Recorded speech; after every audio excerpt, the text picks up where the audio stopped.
పూరి జగన్నాథ్ క్షేత్రంలో కాసేపట్లో రత్న భాండాగారం తెరుచుకోనుంది. ఆలయంలో ట్రస్ట్ బోర్డు సమావేశం ముగిసింది. మధ్యాహ్నం 1:28 రత్న భాండాగారం తెలవాలని ఆలయ కమిటీ నిర్ణయించింది. ఆలయ అధికారులు, Vishwanath Rath committee, Jagannath trust committee నిపుణుల పర్యవేక్షణలో రత్న భాండాగారం తెరుచుకోనుంది. పూరి ఆలయానికి ఎన్డీఆర్ఎఫ్ సిబ్బంది చేరుకుంది. రత్న భాండాగారం తలుపులు తెరుచుకోకపోతే తలుపులు తెరిచేందుకు హైడ్రాలిక్ ప్రెజర్ మెషిన్ సిద్ధం చేశారు. భారీ సెర్చ్ లైట్స్ ఎక్విప్మెంట్ తీసుకొచ్చారు. స్నేక్ క్యాచెస్ను కూడా ఆలయానికి చేరుకున్నారు.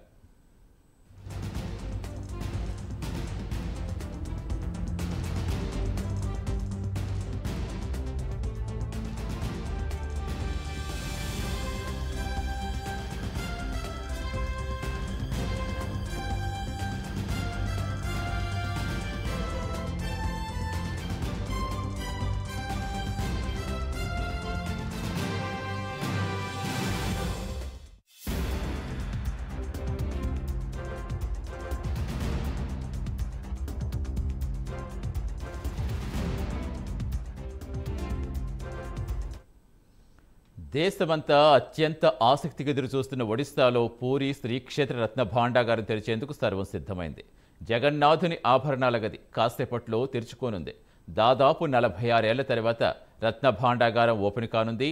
గతంలో రాజులు, భక్తులు సమర్పించిన అనేక బంగారు, వజ్ర రత్నాభరణాలు ఈ గదిలో ఉన్నాయని, వీటి విలువ వెలకట్టలేనిదనే అంచనాలు ఉన్నాయి.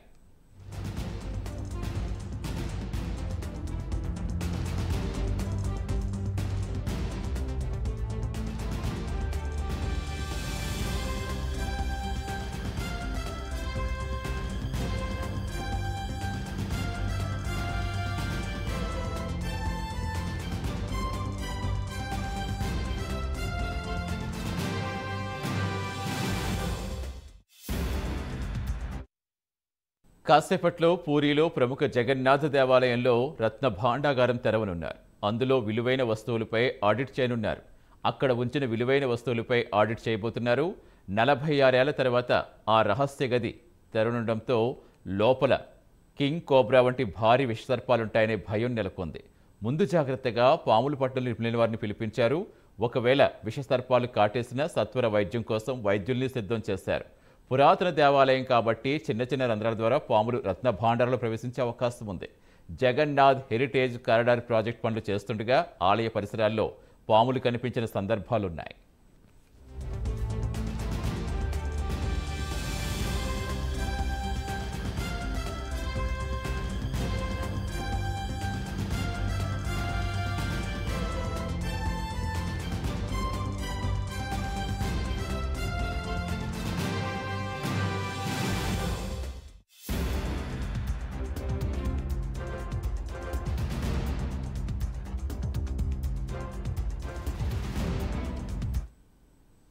పూరి జగన్నాథ ఆలయం కింది భాగంలో ఈ రత్న భాండాగారం ఉంది. ఇందులో 2 భాగాలున్నాయి.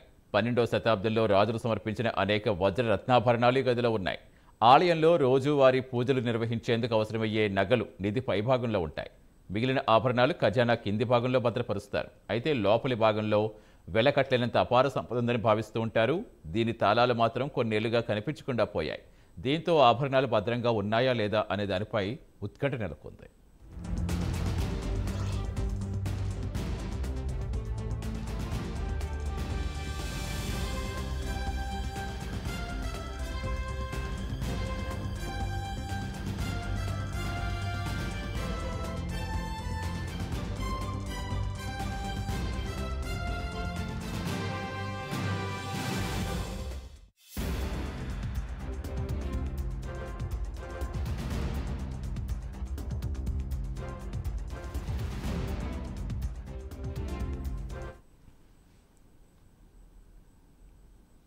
భాండాగారంలో భారీ మొత్తంలో బంగారం, వజ్రాలు, నగలు, కొన్ని వస్త్రాల్లో చుట్టి చెక్కపెట్టుల్లో ఉన్నాయని ఆలయ మాజీ నిర్వాహకులు రవీంద్ర నారాయణ మిశ్రా తెలిపారు. 1978లో ఓసారి ఆ గదిని పరిశీలించిన బృందంలో మిశ్రా కూడా ఒకరు. ఆ సమయంలో విలువైన నగరాల వివరాలన్నీ పొందుపరిచారు. తమిళనాడు, గుజరాత్కు చెందిన కంసాలీలు రప్పించినప్పటికీ ఆ ఆభరణాల విలువ మాత్రం లెక్క కట్టలేకపోయారు. తిరిగి 1985లో ఆ రత్న భాండాగారం తెరిచి చూశారు.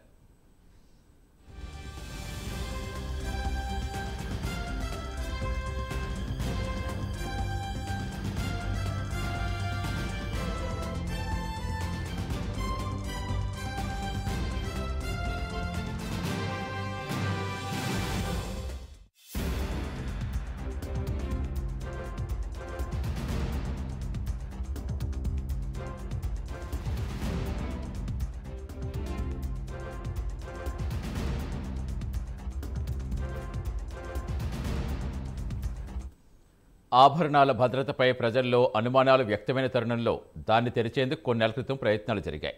జగన్నాథుడి సన్నిధిలో విలువైన ఆభరణాలకు సంబంధించి ఒడిశా అసెంబ్లీలోనూ చర్చ సాగింది. 1978లో రూపొందించిన జాబితా ప్రకారం 12,831 భరీల బంగారం, 22,153 భరీల వెండితో పాటు అత్యంత విలువైన రాళ్లతో కూడిన బంగారు ఆభరణాలు, ఇతర నగలు ఉన్నాయి.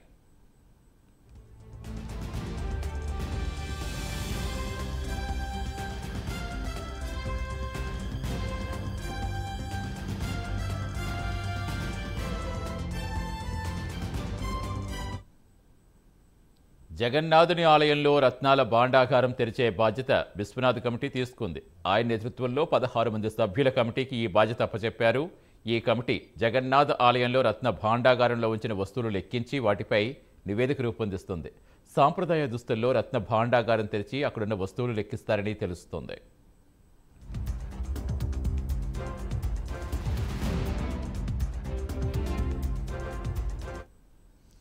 మరి కాసేపట్లో పూరి జగన్నాథుడి రత్న భాండాగారం తెరిచేందుకు సర్వం సిద్ధం చేశారు. పూర్తి సమాచారం ఇచ్చేందుకు మా కరెస్పాండెంట్ రాజు జాయిన్ అవుతున్నారు. రాజు, సో మొత్తం దేశమంతా చాలా ఉత్కంఠకు ఎదురు చూస్తోంది. అటు రత్న భాండాగారంలో ఏముంది, అప్పుడు ఉన్న నగలన్నీ కూడా పూర్తి స్థాయిలో ఉన్నాయా లేదా అనే విషయంపై పలు అనుమానాలు రావడంతో ఈ రోజున అయితే దానికి మోక్షం కలగబోతుంది. సో ఎలాంటి ఏర్పాట్లు జరుగుతున్నాయి తెరిచేందుకు? ఎవరెవరు సన్నద్ధమవుతున్నారు? ఎలాంటి ఏర్పాట్లు చేశారు అక్కడ?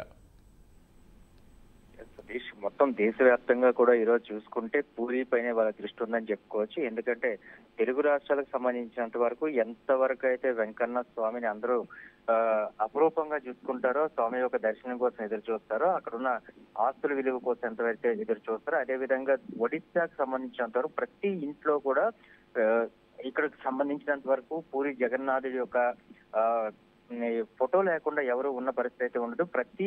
అక్కడ జరుగుతున్న రథయాత్ర గత వారం రోజుల నుంచి కూడా అక్కడ రథయాత్ర జరుగుతుంది. ఈ రథయాత్రకు సంబంధించి పూర్తి స్థాయిలో కూడా అక్కడ అధికారులు కూడా అప్రమత్తం అయ్యారు. పూర్తిగా వాళ్ళంతా కూడా ఏర్పాట్లు కూడా చేసుకున్న పరిస్థితి కనిపిస్తుంది.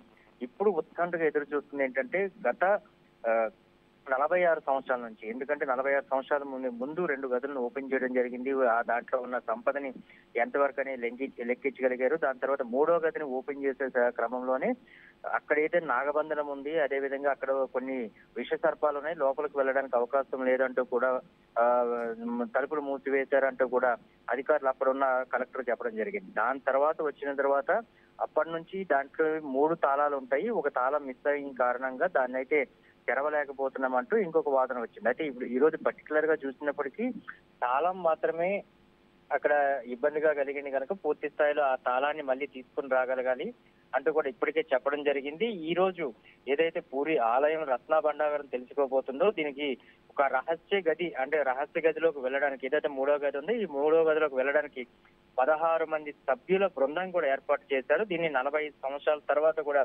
వీళ్ళంతా కూడా ఈ సంపదను లెక్కించబోతున్నారు. దీనికి ఉత్కంఠంగా దేశవ్యాప్తంగా అదేవిధంగా ఒడిశా ప్రజలు కూడా పూర్తి స్థాయిలో కూడా ఒక ఆసక్తితో ఎదురు చూస్తున్న పరిస్థితి కనిపిస్తుంది. ఎందుకంటే జగన్నాథుడి ఆలయానికి సంబంధించిన ఆస్తుల వివరాలు ఏంటి, అసలు దానికి సంబంధించినంత వరకు ఎంతవరకు ఉన్నాయి, అసలు దానికి ఆలయ ట్రస్ట్ కానీ లేకపోతే ప్రభుత్వం కానీ ఎటువంటి ఇదిగా ఉందనే దాని మీద కూడా పూర్తి స్థాయిలో సన్నిద్ధంగా ఉందనే దాని మీద కూడా ఒడిశా ప్రజలకు ఒక ఆలోచన కలిగింది. ఈ రోజు అప్పటి నుంచి ఇప్పటి వరకు చూసుకుంటే ఏదైతే లాస్ట్ ఎన్నికలు జరిగిన నేపథ్యంలో కూడా బీజేపీ ప్రభుత్వం మేనిఫెస్టోలో కూడా పెట్టిందంటే కూడా మనం అర్థం చేసుకోవచ్చు. ఎందుకంటే ఆ పూరి జగన్నాథుడికి సంబంధించినంత వరకు ఆ 3వ గది తెరిపిస్తే ఆ ఆస్తుల విలువ తెలుస్తుంది. ఎందుకంటే 46 సంవత్సరాల వరకు కూడా తెలవకుండా 46 సంవత్సరాల ముందు ఏదైతే 2 గదులు తెచ్చారో దాని తర్వాత తెరవలేదు. దానిలో ఎంత ఆస్తి ఉంది, అసలు రత్నాలు ఉన్నాయా లేకపోతే వైడూర్యాలు ఉన్నాయా లేకపోతే దానికి సంబంధించి ఎటువంటి డాక్యుమెంట్స్ దాంట్లో ఉన్నాయా, ఇప్పుడు బంగారం చాలా ఒక టన్నుల్లో ఉందని చాలా మంది చెప్తున్నారు. గతంలో ఏదైతే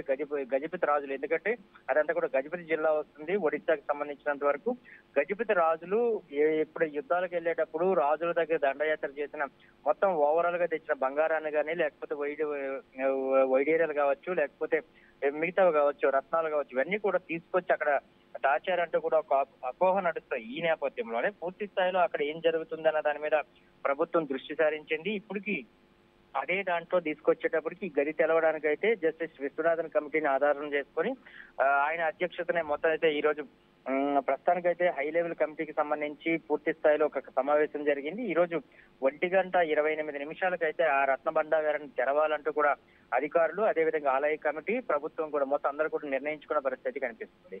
అయితే దీంట్లో తెరిచిన తర్వాత ఏ విధంగా ఉండబోతుందనే దాని మీద కూడా పూర్తి స్థాయిలో అధికారులు సంసిద్ధమయ్యారని మాత్రం మనం చెప్పుకోవచ్చు. దానికి సంబంధించినంత వరకు ఇప్పటివరకు ఎన్డీఆర్ఎఫ్ బృందాలను కూడా తీసుకొచ్చిన పరిస్థితి కనిపిస్తుంది. ఒకవేళ ఎందుకంటే లోపల ఏముందనేది తెలియదు. ఎందుకంటే గతంలో రాజులు పరిపాలించేటప్పుడు ఈ నిర్మించిన ఆలయాలు ప్రతి ఒక్కరు కూడా అంటే ఆ రాజుల పరిపాలన కాలంలో ఏదైతే కొంతమంది దాడులు చేసేవాళ్ళు ఆలయాల మీద, ఆలయాలు దాడులు చేసిన తర్వాత కూడా ఆలయాలు ధ్వంసం కాకుండా అక్కడున్న సంపద ఇది కూడా పాడవకుండా పూర్తి స్థాయిలో వాళ్ళైతే ఒక అవకాశంగా తీసుకొని పూర్తిగా వాళ్ళంతా కూడా దాన్ని ఒక సేఫ్ జోన్ లో పెట్టేవాళ్ళు. ఇది ఈ రోజు కూడా ఏదైతే రాజులు పరిపాలించిన కాలంలో ఉన్న ఆలయాల కింద ఉన్న రత్నాలు కావచ్చు, లేకపోతే వాళ్ళు దాచుకున్న రత్న భండాగారాలు కావచ్చు, లేకపోతే ఖజానాలు కావచ్చు, వాటిని ఇప్పుడు వరకు కూడా ఎవరు ధ్వంసం చేయడానికి అయితే వీలు లేని విధంగా కూడా ఒక్కొక్క దీనిలో ఒక ఆర్కిటెక్చర్ గానీ లేకపోతే మిగతా వాటిల్లో కానీ పెట్టుకోవడం జరిగింది.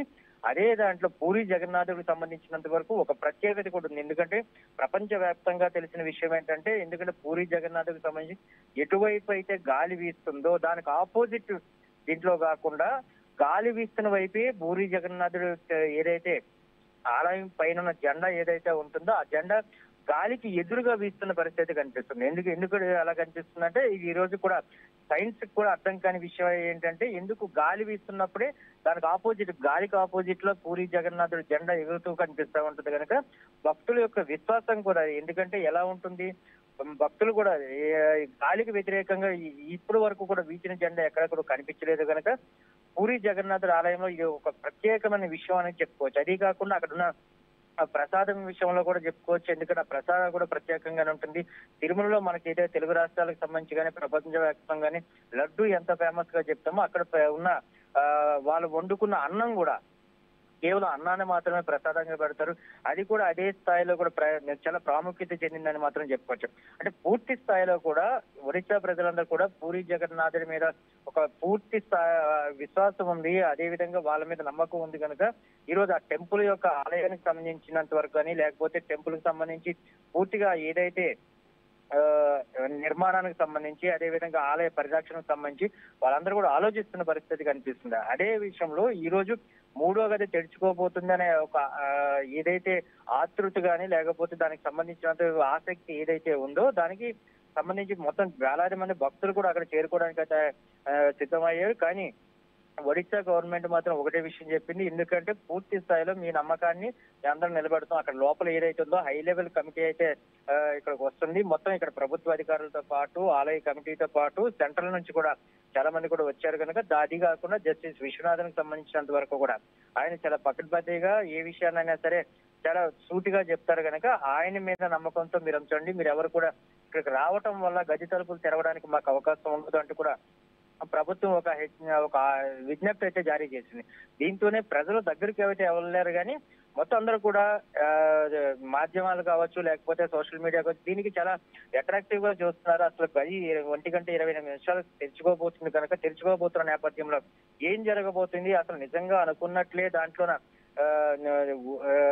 ఏదైనా రత్నాలు ఉన్నాయా లేకపోతే వైడేరాలు ఉన్నాయా లేకపోతే బంగారం వీళ్ళు ఏదైతే క్యాల్కులేషన్ చేశారో ఆ బంగారం ఏదైతే నిధులు ఉన్నాయా అసలు ఏముంది దీంట్లో అనే దాని మీద కూడా పూర్తి స్థాయిలో ఒక ఆసక్తి నెలకొన్న పరిస్థితి కనిపిస్తుంది. అది కాకుండా కొంతమంది చెప్తున్నది ఏంటంటే అక్కడ చాలా విషసర్పాలు ఉన్నాయి, అదే విధంగా లోపలికి వెళ్ళలేరు, దానికి సంబంధించి ఈ తలుపులు కూడా తెరవలేరు, తెరవడానికి కూడా ఇబ్బంది అవుతుందంటూ కూడా చెప్పుకొచ్చారు. దీంతోనే ఎన్డీఆర్ఎఫ్ బృందాలు అయితే చాలా పూర్తి స్థాయిలో కూడా అక్కడ అప్రమత్తం అయ్యి ఒకవేళ కానీ తాళాల వల్ల ఎందుకంటే 46 సంవత్సరాల తర్వాత ఈ యొక్క గదిని తెరవబోతున్నారు కనుక ఈ నేపథ్యంలో కానీ ఒకవేళ అవ్వకపోతే అంటే తాళాల వల్ల సాధ్యం కాకపోతే ఆ తాళాలు పెట్టిన తర్వాత కూడా గది ఓపెన్ కాకపోతే దానికి పూర్తి స్థాయిలో కూడా కట్టర్లు పెట్టి దానికి అధునాతన పరికరాలతో పాటు ఆ గదిని ఓపెన్ చేయాలంటే కూడా చెప్పారు. ఎందుకంటే ఇందాకే మనం చెప్పుకున్నాం, ఎందుకంటే బీజేపీ గతంలో కూడా మేనిఫెస్టోలో పెట్టింది ఏదైతే రత్న భండాగారం ఉందో దాన్ని ఓపెన్ చేస్తామని చెప్పింది. అది ఓపెన్ చేస్తామని చెప్పి మేనిఫెస్టోలో పెట్టిన తర్వాత కూడా ప్రజల యొక్క నమ్మకం, ఎందుకంటే మన నమ్మకం ఒక విధంగా ఉంటే ఆస్తులు ఏ విధంగా పోతే, అదే విధంగా జగన్నాథ స్వామికి సంబంధించినంత వరకు ఇప్పుడు వరకు కూడా 2 గదులు తెచ్చారు. 2 గదుల్లో కూడా ప్రజలు ఆశించినట్లు, అదే విధంగా అక్కడ ఏదైతే బంగారం కావచ్చు, లేకపోతే వజ్రాలు కావచ్చు, వైడూర్యాలు కావచ్చు, గత పాలనలో ఏదైతే రాజుల పాలనలో ఏ విధమైతే వజ్ర వైడూర్యాలు ఉన్నాయో అవన్నీ కూడా దొరికాయి కనుక తప్పకుండా ఈ గదిలో ఇంకా అంతకు మించే ఉంటుంది అంటూ కూడా ఒక ఆలోచన చేస్తున్నారు. దీంతోనే పూర్తి స్థాయిలో ఇక్కడికి వచ్చిన తర్వాత నాగబంధనం ఉందంటూ కొంతమంది చెప్తున్నారు. అదేవిధంగా ఆలయ అర్చకులు అయితే మరొక వాదానికి అయితే దిగిన పరిస్థితి కనిపిస్తుంది. ఎందుకంటే అది తీసిన తర్వాత ఇప్పటికైతే శాంతి పూజలు చేస్తాం, ఏమైనా ఇబ్బందులు అయితే ఏమీ ఉండదు. పూర్తిగా ఒకవేళ కానీ ఏమైనా ఇబ్బంది కలిగితే దానికి సంబంధించినంత వరకు కూడా ఎవరైతే స్నేక్ క్యాచర్స్ ఉంటారో వాళ్ళని కూడా తీసుకొచ్చారు. దాంతో పాటు హై లెవెల్లో ఉన్న కమిటీకి సంబంధించినంత వరకు ఒక 4 సూచనలు చేయడం జరిగింది. ఒకటి, ఆ కమిటీ ఏదైతే డోర్ ఓపెన్ చేద్దాం అనుకున్నారో ఆ డోర్స్ ఓపెన్ చేసేటప్పుడు మొత్తం పూర్తి స్థాయిలో కెమెరాలు ఆన్ లోనే ఉండాలి, అదేవిధంగా లైవ్ లో ఉండాలి. అది ఏదైతే కమిటీ సూచించిన కొంతమంది మెంబర్స్ ఉన్నారో వాళ్ళందరికీ కూడా ఆ లైవ్ లోనే కనిపిస్తూ ఉంటుంది కనుక ప్రభుత్వానికి, అదేవిధంగా ప్రభుత్వ అధికారులకి, ఆలయ కమిటీకి సంబంధించినంత వరకు లైవ్ లో కనిపిస్తుంది. ఎందుకంటే కేవలం 46 మంది మాత్రమే లోపలికి వెళ్ళడానికి అయితే ఒక అవకాశం ఉంది. మిగతా వాళ్ళు లోపలికి వెళ్ళలేరు కనుక మిగతా వాళ్ళకు కూడా అనుమానాలన్నింటిని కూడా నివృత్తి చేయడానికి అంటే హై లెవెల్ కమిటీ తీసుకున్న దాంట్లో మొత్తం సీసీ కెమెరాలు ఏర్పాటు చేశారు. అదేవిధంగా లైవ్ లో ఉన్న కెమెరాలను కూడా ఏర్పాటు చేయడం జరిగింది. అదే కాకుండా అది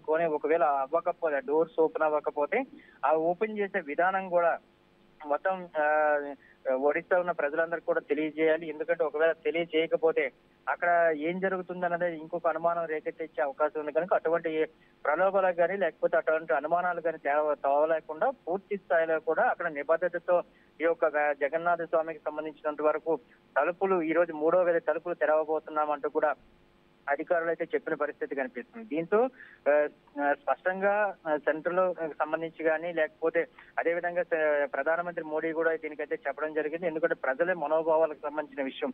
ఎందుకంటే చాలా రిలీజియన్స్ కు సంబంధించినంత వరకు అదేవిధంగా ఒక దేవుడి మీద అంత నమ్మకం ఉండేటప్పుడు, అది కాకుండా జగన్నాథ స్వామి అనేటప్పటికి ఒడిశా కానీ లేకపోతే తెలుగు రాష్ట్రాలు కానీ మిగతా రాష్ట్రాల్లో కూడా ఆయన మీద కాస్త నమ్మకం ఉంది. ఎందుకంటే దేవుడి మీద భక్తి ఉన్న ప్రతి ఒక్కరు కూడా ఆయన పూర్తిగా నమ్ముతారు కనుక ఇటువంటి నేపథ్యంలో అక్కడ గది తెరవబోతున్నప్పుడు అన్ని ప్రామాణికాలు తీసుకోండి, ప్రతి ఒక్కరు కూడా క్షుణ్ణంగా పరిశీలించాలని చెప్పారు. గతంలో మనం చూసుకున్నాం. ఎందుకంటే అనంత పద్మనాభ స్వామికి సంబంధించినంత వరకు కూడా అక్కడ ఏదైతే తలుపులు తెచ్చేటప్పుడు ఇబ్బందులు కలిగాయని చెప్తున్నారో ఆ ఇబ్బందులు లేకుండా పూర్తిగా ఎన్డీఆర్ఎఫ్ బృందాలతో పాటు, అదేవిధంగా ప్రభుత్వ అధికారులతో పాటు, లేకపోతే ఫైర్ సేఫ్టీకి సంబంధించినంత వరకు, అదేవిధంగా మిగతా ఎవరైతే సపోర్ట్ తీసుకోండి అందరిని తీసుకోండి.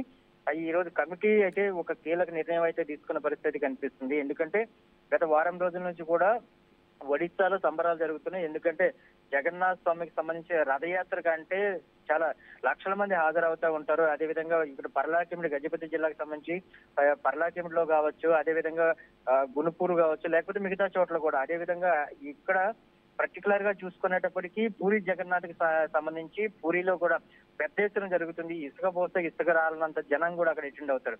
అంటే పూరి జగన్నాథ్ యొక్క విలువ లేకపోతే ఆయన యొక్క భక్తికి సంబంధించి చూసుకోవాలంటే మనం హైదరాబాద్ లో కూడా చూసుకోవచ్చు. హైదరాబాద్ లో కూడా తెలంగాణ సీఎం రేవంత్ రెడ్డి కూడా అధికారికంగా అక్కడ అయితే మొత్తం కార్యక్రమాలు నిర్వహించిన పరిస్థితి కనిపిస్తుంది. బిఆర్ఎస్ భవన్ పక్కన ఏదైతే అక్కడ జగన్నాథ టెంపుల్ ఉందో అక్కడ కూడా రథయాత్ర నిర్వహించారు. అంటే ఇక్కడ ప్రతి రాష్ట్రాల్లో కూడా జగన్నాథ స్వామికి సంబంధించినంత వరకు ఆలోచన కానీ లేకపోతే అక్కడ ఉన్న ఆయన మీద ఉన్న భక్తి కానీ చాలా ఎక్కువగా ఉంటుంది. ఏదైతే వెంకటేశ్వర స్వామికి సంబంధించినంత వరకు జగన్నాథ స్వామి అంటే పురాణాల్లోకి మనం వెళ్ళలేకపోవడం కూడా పురాణాలకు సంబంధించిన కూడా ఇద్దరు ఒకటే, జగన్నాథ స్వామి కానీ ఇక్కడ వెంకటేశ్వర స్వామి కానీ మొత్తం ఒకే దీంట్లో ఉంటారు. ఒకే అంటే అవతారాలు సాధించిన తర్వాత ఈ విధంగా ఉంటుందని భక్తులు చాలా ప్రగాఢమైన విశ్వాసంతో ఉన్నారు. ఈ నేపథ్యంలోనే ప్రపంచవ్యాప్తంగా ప్రతి ఒక్క హిందువు కూడా ఈ రోజు ఆ గదిలో ఏం జరగబోతుంది, ఆ గది తలుపులు తెరిచిన తర్వాత అక్కడ ఎలా ఉండబోతుంది, ఆ దాంట్లో ఏం దొరుకుతాయి అనే దాని మీద కూడా ఆసక్తి చెందుతున్నారు. ఎందుకంటే అంటే అక్కడ ఏది దొరుకుతుందా, లేకపోతే బంగారం ఉంటుందా, వజ్రాలు ఉంటాయా, వైరులు ఉంటాయా, లేకపోతే ఇంకేమైనా డాక్యుమెంట్స్ ఉంటాయా, లేకపోతే రాజుల కాలంలో ఏదైనా రహస్యాలు ఉంటాయి, ఇవన్నీ కూడా అది అంత ఆలోచన లేనప్పుడు కూడా ఆ గది ఎందుకు తెరవలేకపోతున్నారు, గదిలో ఏముంది అన్న దాని మీద పూర్తి స్థాయిలో ఆసక్తి కలిగిన పరిస్థితి కనిపిస్తుంది కనుక పూర్తిగా ఈ రోజు చూసుకునేటప్పటికి అక్కడ ఆ గదిలో ఏముంది అనే దాని మీద అధికారులు గాని ప్రభుత్వం గాని కూలంకుషంగా చర్చించిన తర్వాత గది తలుపులు అయితే 1:28 తెరవడానికి అయితే ఒక ముహూర్తం పెట్టుకున్నారు. దీనికి సంబంధించి పూర్తి స్థాయిలో కూడా సంసిద్ధమైన పరిస్థితి కనిపిస్తుంది కనుక 1:28 తర్వాత ఏం జరగబోతుంది అన్న దాని మీద కూడా పూర్తి ఆసక్తి అయితే కలుగుతుంది. ప్రతి ఒక్కరు కూడా దాని మీద ఫోకస్ పెట్టిన పరిస్థితి కనిపిస్తుంది అనుకోవచ్చు సతీష్. అంటే రాజు, ప్రధానంగా చూసుకుంటే అప్పట్లో తెరిచినప్పుడు ఒక నివేదిక అంటూ అప్పుడు కమిటీ రూపొందించింది. ఇన్ని వేల భరీల బంగారం ఉంది, ఇన్ని వేల భరీల వెండి ఉందంటూ అక్కడ నివేదిక ఇచ్చింది. సో అప్పటి నుంచి ఎప్పటి వరకు అంటే తర్వాత చాలా అక్రమాలు జరుగుతుంటే ఎందుకు ఓపెన్ చేయలేదంటూ కొంతమంది చెప్తున్న విమర్శలు అయితే కనిపిస్తున్నాయి. సో ఈ నేపథ్యంలో ఇప్పుడు ఆ నివేదిక ఆధారంగా చేసుకుని అవన్నీ ఉన్నాయా లేదనేది బేరీజ్ చేసే అవకాశం ఉందా? అసలు అంటే అప్పుడు ఎంట్రీ ఇచ్చారని చెప్తున్నారు లోపలికి, ఇప్పుడు చెప్తున్న కారణాలు నాగబంధాలు రకరకాల కారణాలు చెప్తున్నప్పటికీ ఈ రోజైతే అడ్డంకులను తొలగిపోయి మొత్తానికి భాండాగారం అయితే తెరుచుకోబోతోంది. సో అంటే ఏ అంశాలపై ప్రధానంగా ఫోకస్ పెడుతున్నారు అనుకోవచ్చు?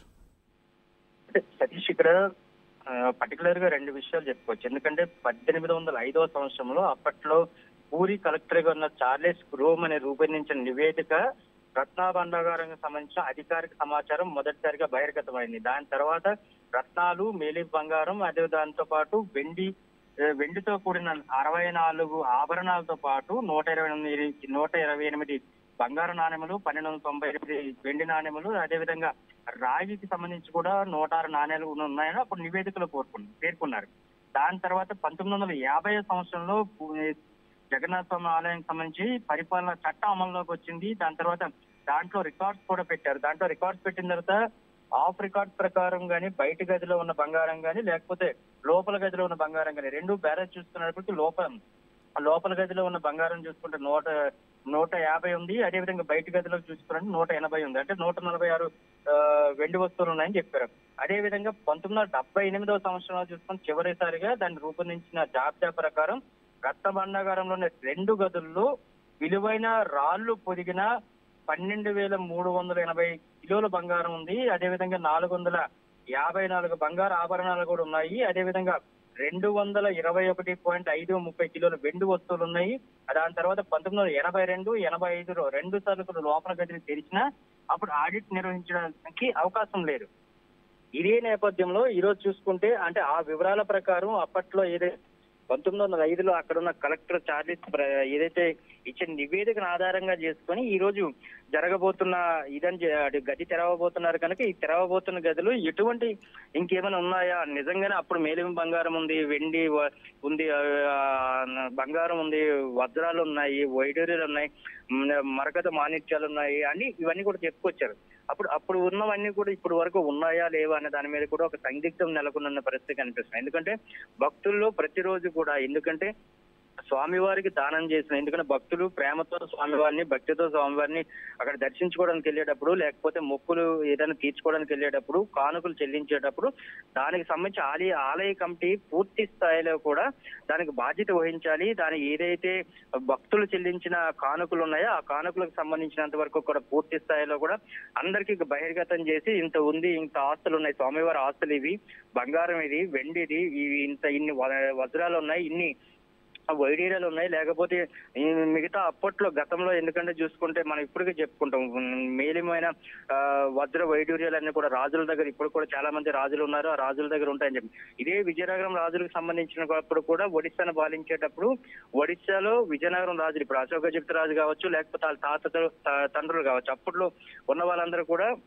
ఇదే గజపతి జిల్లాను మొత్తం కూడా పాలించిన పరిస్థితి కనిపిస్తుంది. దాని తర్వాత కూడా వచ్చేటప్పటికి మహమ్మదీయులు కూడా పాలించారు. ఇదే ఒక రాష్ట్రానికి సంబంధించి మహమ్మదీయులు ఈ రాష్ట్రం మీద దండయాత్ర చేసినప్పుడు కూడా గజపతి జిల్లాకు సంబంధించి గజపతి రాజులు దాని మీద పోరాటం చేసిన తర్వాత వాళ్ళ దగ్గర ఎందుకంటే మహమ్మదీయుల దగ్గర సంబంధించి విలువైన రాళ్ళు, రత్నాలు అవన్నీ ఉంటాయంటూ కూడా ఆలోచన చేసుకున్నారు. దీంతోనే అవన్నీ కూడా వచ్చిన తర్వాత వాళ్ళ మీద మహమ్మదీయుల మీద గజపతి రాజులు గెలిచారు కనుక అవన్నీ కూడా వజ్ర వైడూర్యాలన్నీ కూడా కేవలం జగన్నాథ స్వామి టెంపుల్లోనే పెట్టాము అంటూ కూడా అప్పటి నుంచి ఇప్పుడు వరకు ఒక టాక్ నడుస్తున్న పరిస్థితి కనిపిస్తుంది. దీంతోనే ప్రతి ఒక్క భక్తుడికి కానీ లేకపోతే ఒడిశాలో ప్రతి ఒక్క ప్రజలకు కానీ ఒకవేళ మూడో గదిని కానీ తెరిచినట్లయితే తప్పకుండా మొత్తం ఒడిశా రాష్ట్రం మొత్తం కూడా సస్యశ్యామలం అవుతుంది. మొత్తం ఆ రాష్ట్రం మొత్తం కూడా ఏదైతే ఆర్థిక ఇబ్బందులతో ఉందో అదే విధంగా ఏదైతే మిగతా ఇబ్బందులతో పడుతున్నారో వాటన్నిటిని కూడా పూర్తిగా అధిగమించి ఈ రోజు రాష్ట్రం మొత్తం కూడా సస్యశ్యామలు అవడమే కాకుండా మొత్తం ప్రపంచంలో తమ రాష్ట్రానికి ఒక గుర్తింపు వస్తుందంటూ కూడా అక్కడున్న ప్రజలు నమ్ముతున్నారు.